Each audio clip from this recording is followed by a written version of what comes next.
I have the immense pleasure of introducing you to Mr. Jens Stoltenberg. He became NATO's Secretary General in 2014 after serving twice as Norway's Prime Minister and UN Special Envoy on Climate Change. He assumed leadership of the alliance a few months after Russia's illegal annexation of Crimea and worked to adapt NATO to that new reality, and also led the alliance through the transition and eventual withdrawal from Afghanistan. Alors, je sais par expérience personnelle, en fait, qu'en regardant M. Stoltenberg diriger l'OTAN à travers de nombreuses périodes difficiles, que l'Alliance est très, très chanceuse, en fait, d'avoir des mains aussi fermes et une vision claire à la tête de l'OTAN à la période que je pense est la plus dangereuse de son histoire. I know from personal experience when I served at NATO that watching Mr. Stoltenberg lead the alliance through many challenging moments, that the alliance is very, very lucky to have such steady hands and clear vision leading NATO at what I believe is a period that is the most dangerous the alliance has faced since its founding. And with that, I will pass over to Secretary General. Welcome. Thank you so much, Kerry. It's great to see you again, and thank you so much for inviting me here today. As ambassador to NATO, you were instrumental in Canada's decision to lead our multinational battle group in Latvia, which I actually visited just yesterday with Prime Minister Trudeau. And this was a clear example of your strong personal commitment, Kerry, to our alliance. So thank you so much. We meet at a dark time for our security. Russia has shattered peace in Europe. President Putin has instigated a brutal war against the peaceful, sovereign Ukraine, simply because it dares to choose its own path, the path of democracy and freedom. President Putin's war is not only against international law, it seeks to destroy the entire international rules-based order on which our peace and security depend. Our message to President Putin is clear. Stop this war, withdraw your forces, and engage in diplomacy. I would like to recognize the leadership of President Zelensky and the exceptional bravery of the Ukrainian people and armed forces as they defend their homeland. We see with horror the rising civilian casualties, the senseless destruction of cities and infrastructure, and the massive humanitarian crisis. This is heartbreaking for all of us, including for Canada, with its large Ukrainian community. In response, NATO allies have been stepping up support for Ukraine, imposing costs on Russia and bolstering our deterrence and defense. Allies are providing more military, humanitarian, and financial aid to Ukraine to help Ukraine uphold its fundamental right to self-defense as enshrined in the UN Charter. At the same time, we are imposing unprecedented costs on Russia, targeting Russian companies, banks, and energy suppliers, as well as oligarchs close to President Putin. And the private sector is contributing as well, from the energy sector to high-tech companies.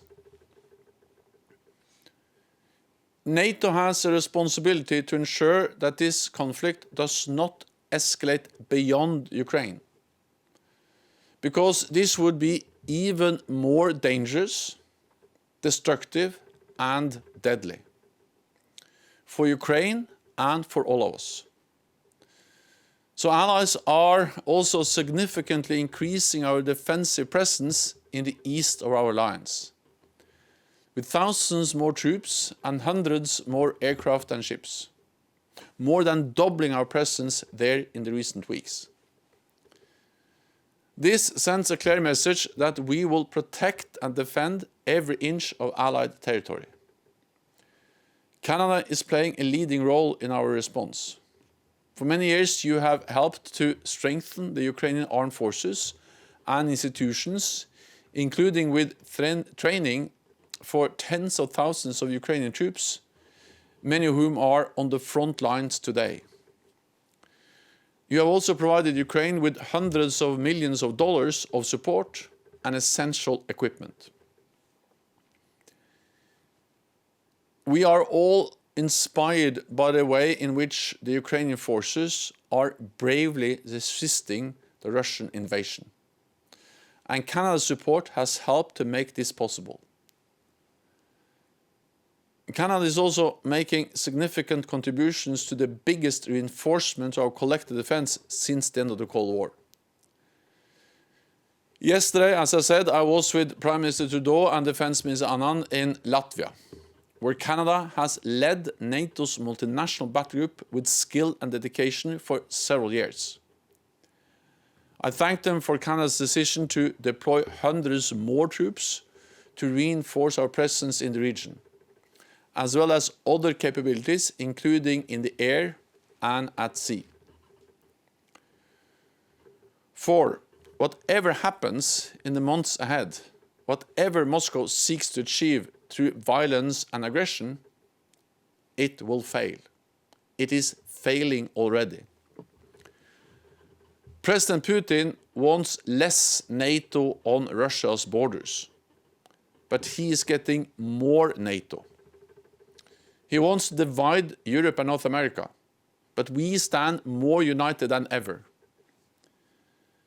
He wants to hold European nations hostage with Russian oil and gas. Instead, he's pushing countries to diversify their supplies and move even faster to a renewable future. And most of all, President Putin wants to snuff out the flame of freedom and democracy in Ukraine. But however dark the coming days and weeks may be, the flame will continue to burn. Europe and North America will help keep that flame alive. We stand in solidarity with our partner Ukraine, and we will protect and defend all NATO allies. Thank you.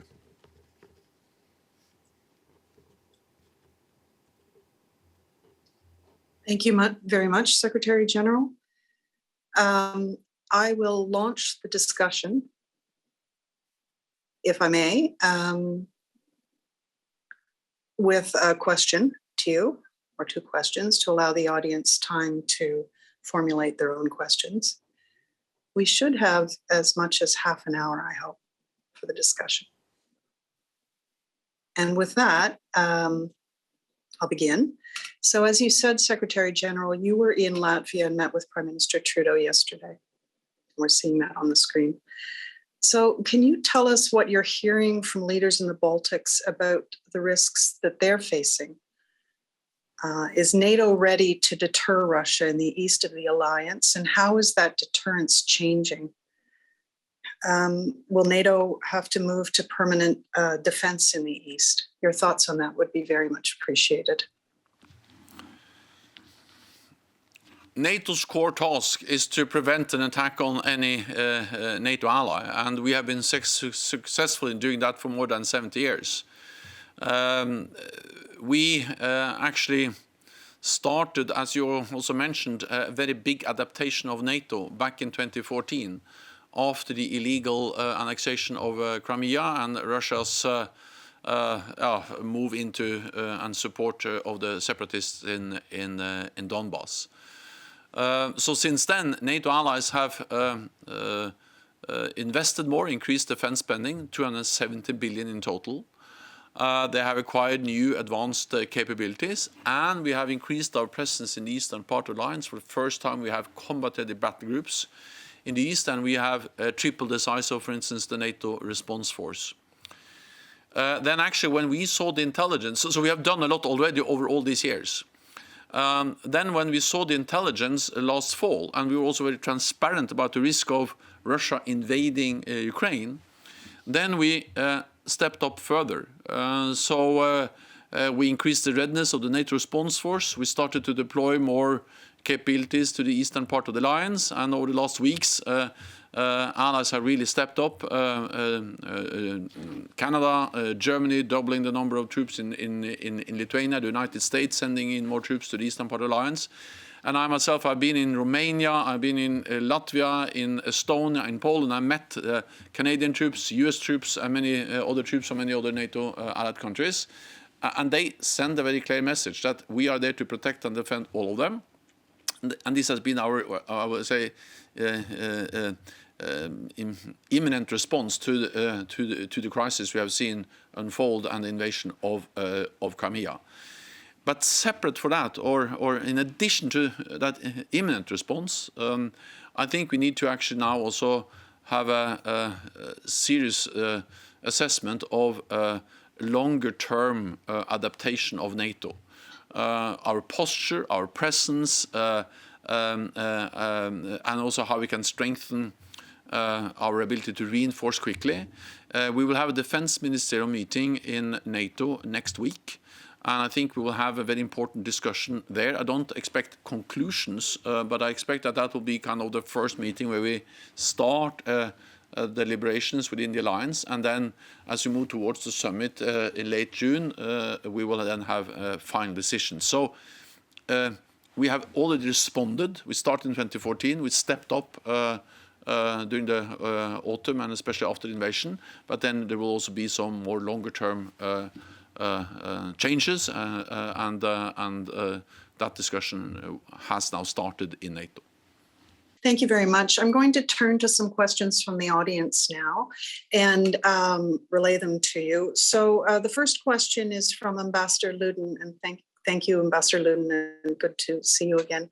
And he's asking if you think that one of the results of NATO's mission in Afghanistan was emboldening Russia to try to test NATO's resolve in Ukraine.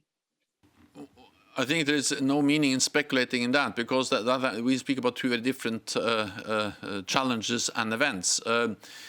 We ended our mission in Afghanistan after close consultations between all allies. We did so after we had been there for 20 years. And of course, it was hard to see the collapse of Kabul. And also how the leadership, the political military leadership in Kabul collapsed. And that also led to the collapse of the defense of Kabul and the Afghan security forces throughout the country. But we have to understand that our mission in Afghanistan was not in vain. We went in after 9/11, and the main task, the main reason we went in was to fight international terrorism. And since 9/11, there has been no terrorist attack organized from Afghanistan against any NATO country. But of course, we're not going to stay there forever. We will continue to be vigilant. We will continue to fight international terrorism. And therefore, we ended our mission because we thought the time had come to not continue to stay. So that's one story or one issue. In parallel with that, and especially since 2014, we have implemented a big change of NATO, less focus on out-of-area operations and missions, because even with our presence in Afghanistan, it was like 10,000 or very small compared to more than 100,000 not so many years ago. So we've seen a gradual shift from being in out-of-area operations to strengthening collective defense in Europe. With high-end capabilities, with increased defense spending, high readiness, the battle groups and all that, a new command structure, and so on. So I think that Russia knows very well that we are there to protect and defend all allies. They see that not only in words, but also in deeds, and they see more North America and Europe. They see the United States, but also see Canada. The battle group that you supported, and you actually were very instrumental in making sure that we got in place. was the first time Canada deployed troops on the ground to Europe since the Second World War. So all of that has sent a very clear signal and continues to send a clear message to Russia that we are there to defend and protect all allies. Thank you very much. I'll group two questions together, turning back to Ukraine now.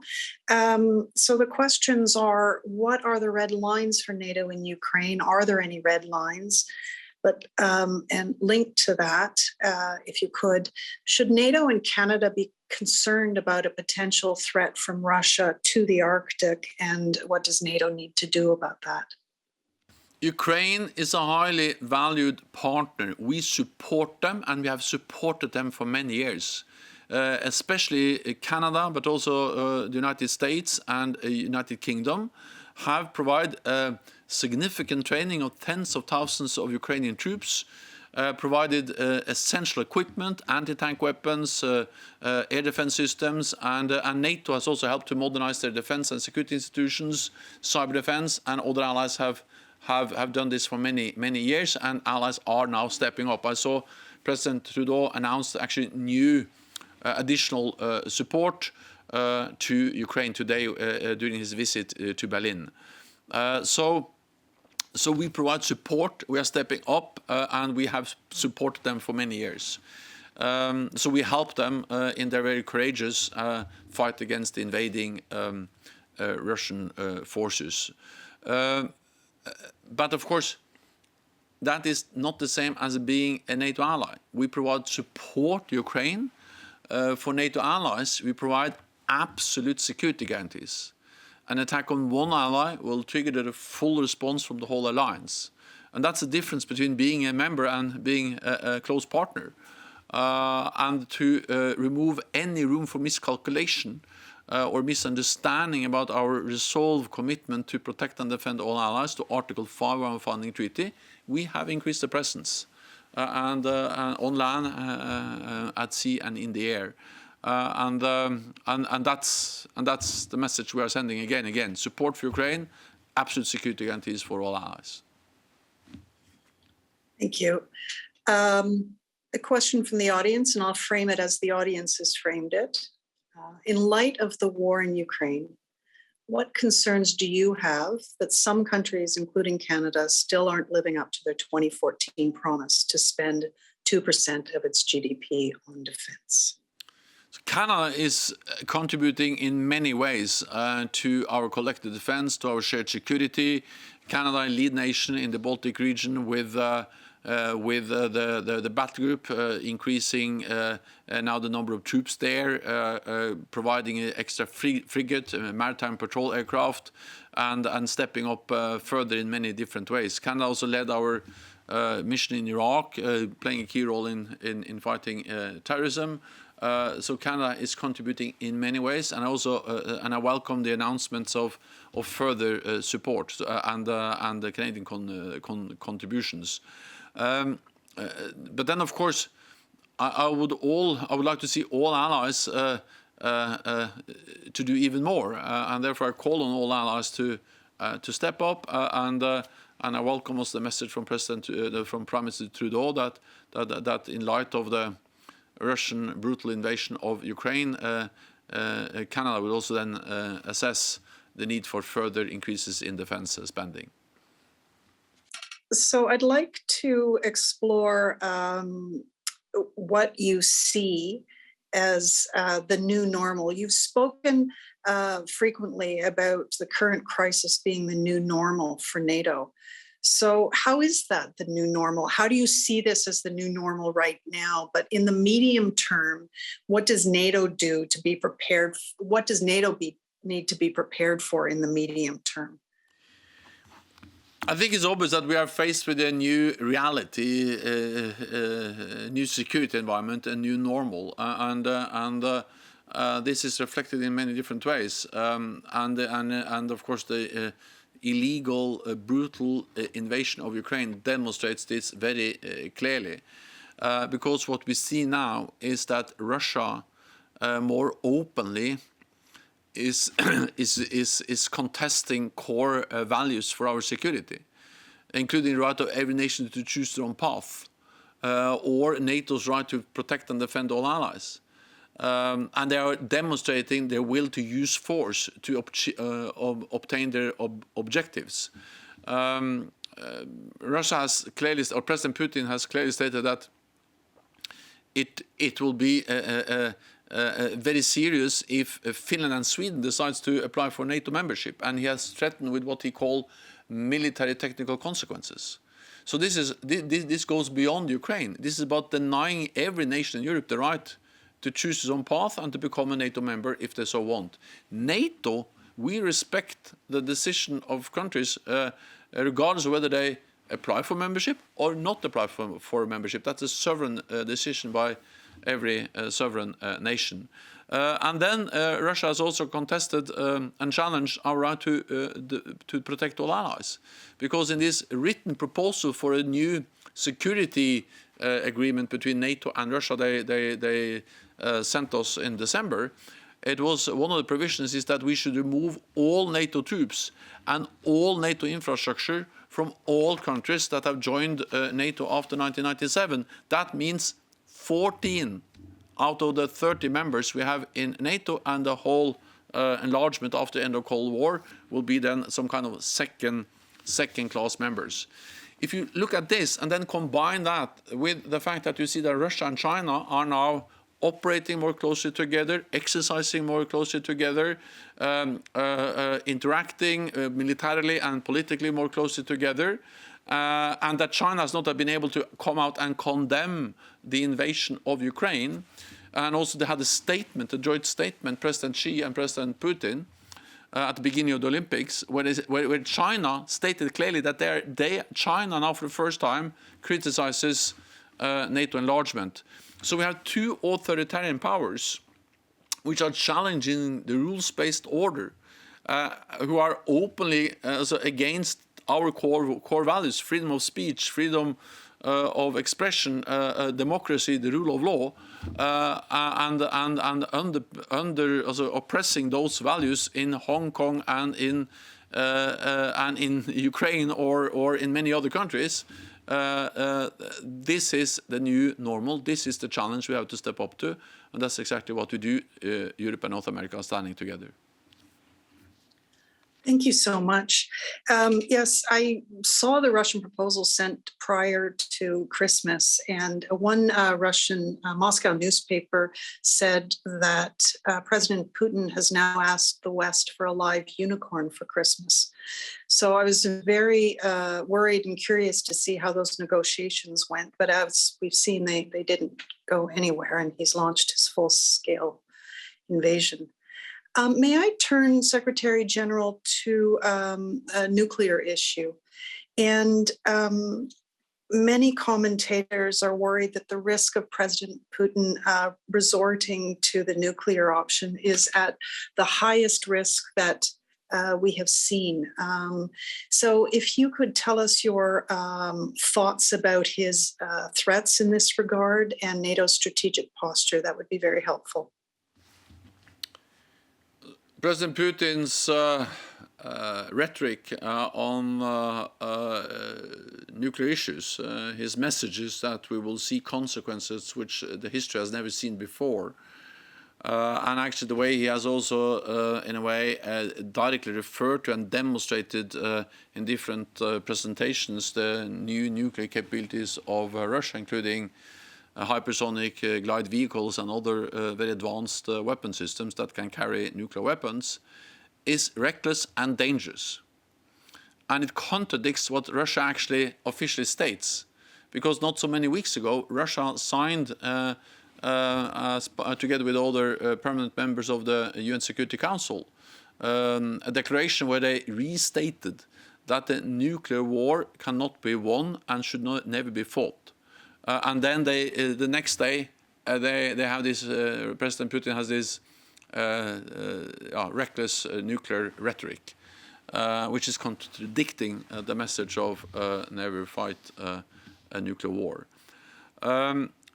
NATO's response is that we strongly believe that we should continue to work for nuclear disarmament. We have been doing that for many years, and actually there are many things that has not worked as we hoped and planned for when it comes to Russia, but at least over the decades there has been some very important nuclear disarmament agreements. We have lost, or we have seen regrettably the demise of the INF Treaty banning intermediate range weapons, but we still have the New START limiting the number of long-range weapon systems, which is important.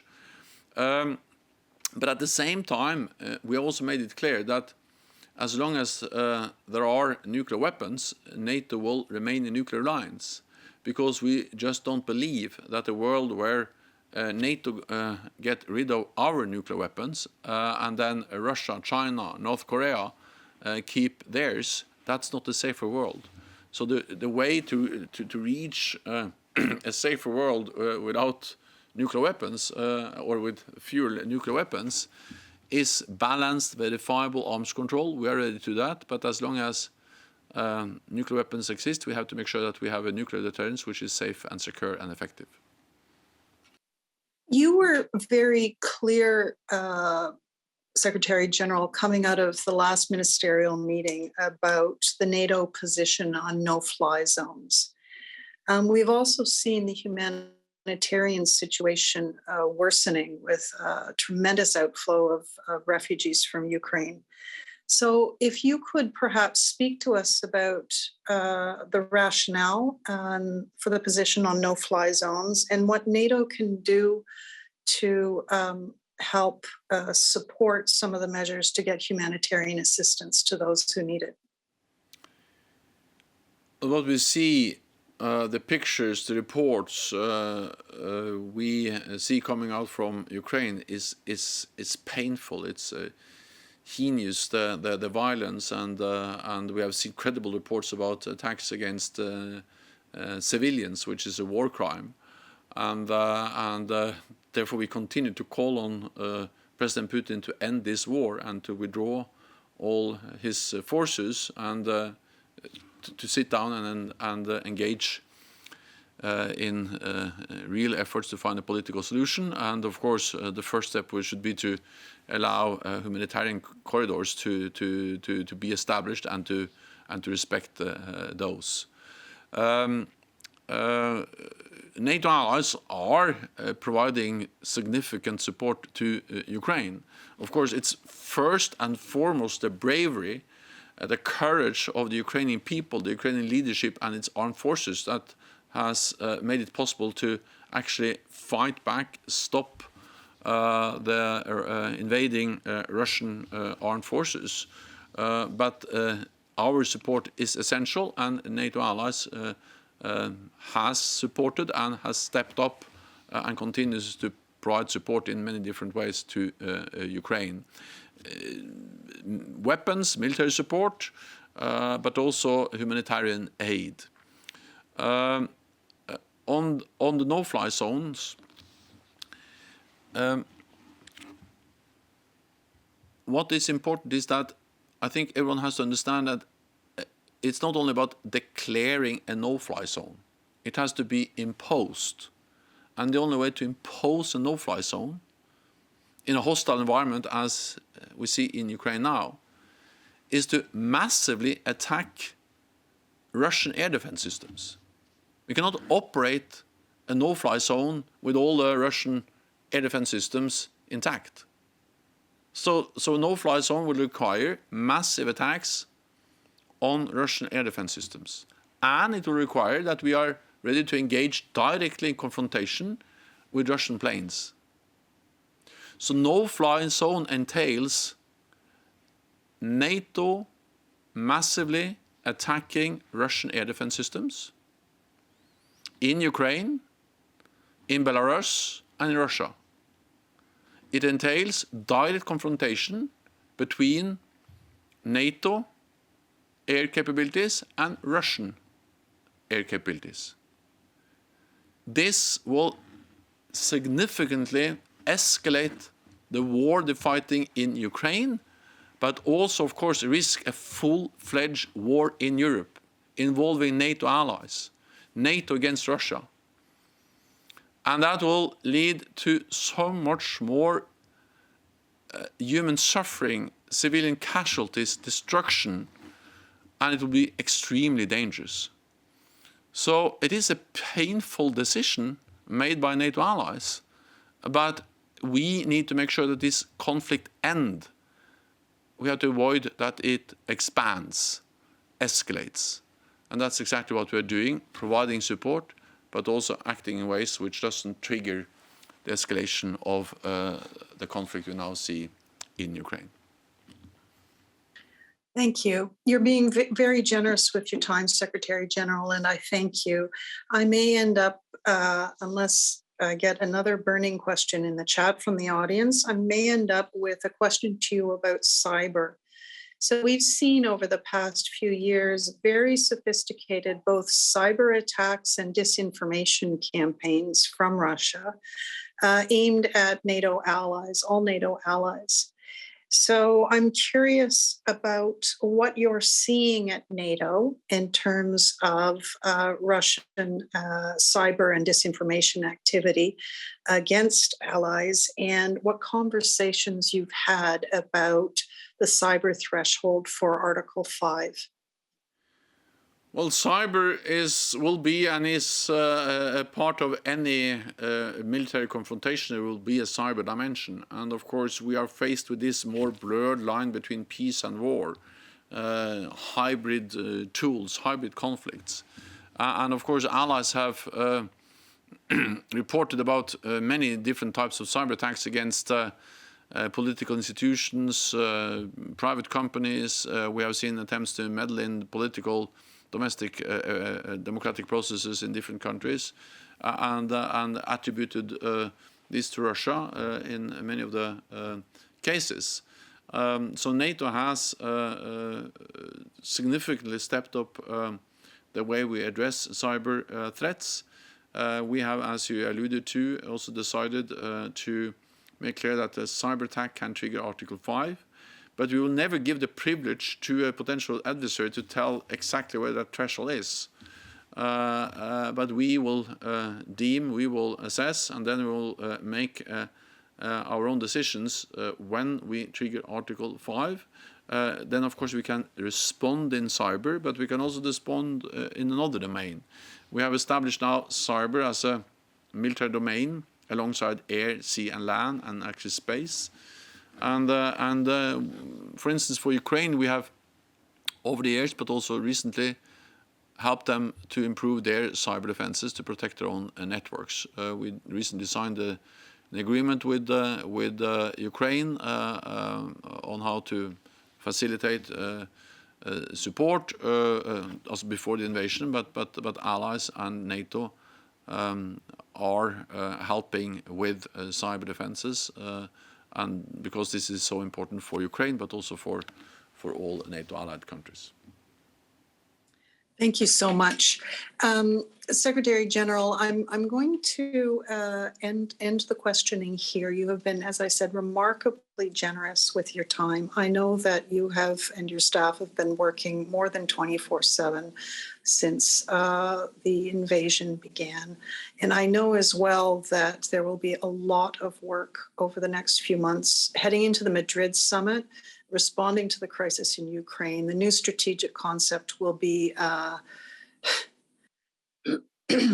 ever so more important right now and more difficult to decide how NATO can and should adapt to both the immediate concerns, the immediate crisis, but also some of the medium-term new risks that NATO is facing. So I would like to thank you very much for your kind words to me and your kind words to Canada. We're very, very supportive of NATO. It's the backbone of our security policy and something that we take to heart. So I thank you very much for your generous time this morning. And I thank the audience for their excellent questions as well. Thank you so much, Kari. Great to see you again. Thank you. Yeah, good seeing you.